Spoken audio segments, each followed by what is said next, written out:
Hi ನಮಸ್ಕಾರ. ಇದು ನನ್ನ ಗುರುವಾರದ ಮಿನಿ ಬ್ಲಾಗು. ಗುರುವಾರ ಬೆಳಗ್ಗೆ ನಾನು ದೋಸೆ ಆಲೂಗೆಡ್ಡೆ ಪಲ್ಯ ಮಾಡ್ಕೊಂಡಿದ್ದೆ.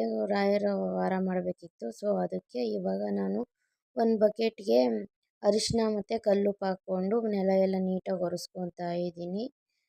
ಕಲ್ಲುಪ್ಪು ಅರಿಶಿನ ಹಾಕಿ ಮನೆ ಒರೆಸೋದ್ರಿಂದ ತುಂಬ ಒಳ್ಳೆಯದು ಅಂತ ನಮ್ಮಮ್ಮ ಹೇಳಿದ್ರು. ಬೆಳಗ್ಗೆನೇ 7 ಗಂಟೆ 7:30 ಆಗಿತ್ತು ಅನಿಸುತ್ತೆ. ಅದಾದಮೇಲೆ ಹೊರಗಡೆ ಹೋಗಿದ್ದೆ. ನೋಡಿ ಎಷ್ಟು ಚೆನ್ನಾಗಿದೆ ಕ್ಲೈಮೇಟು. ಅದಾದಮೇಲೆ ರಂಗೋಲಿ ಎಲ್ಲ ಬಿಡಿಸ್ಕೊಂಡೆ. ಅದು ಬೆಳಗ್ಗೆ ನನ್ನ ಮಗನೂ ನನ್ನ ಜೊತೆ ಎದ್ದು ಆಟ ಆಡಿಕೊಂಡು ಕೂತಿದ್ದಾನೆ. ಬೆಳಗ್ಗೆನೇ ಏನು ಕೆಲಸ ಮಾಡೋಕ್ಕೆ ಬಿಡ್ದಂಗೆ. ಅದೆಲ್ಲ ಆದಮೇಲೆ ಸ್ನಾನ ಮಾಡ್ಕೊಂಬಂದು ಪೂಜೆ ಮಾಡೋಣ ಅಂತ ಸ್ಟಾರ್ಟ್ ಮಾಡಿದೆ. ಪೂಜೆ ಮಾಡ್ತಾಯಿದ್ದೀನಿ. ನೋಡಿ ಪೂಜೆ ಎಲ್ಲ ಮಾಡಿದ್ದು ಮುಗೀತು. ಮತ್ತು ನಾನು ರಾಯರ ನೈವೇದ್ಯಕ್ಕೆ ಅಂತ ಹಣ್ಣು ಇಟ್ಕೊಂಡಿದ್ದೀನಿ. ಹಣ್ಣು ಮತ್ತು ಹಾಲು ಇಟ್ಕೊಂಡಿದ್ದೀನಿ.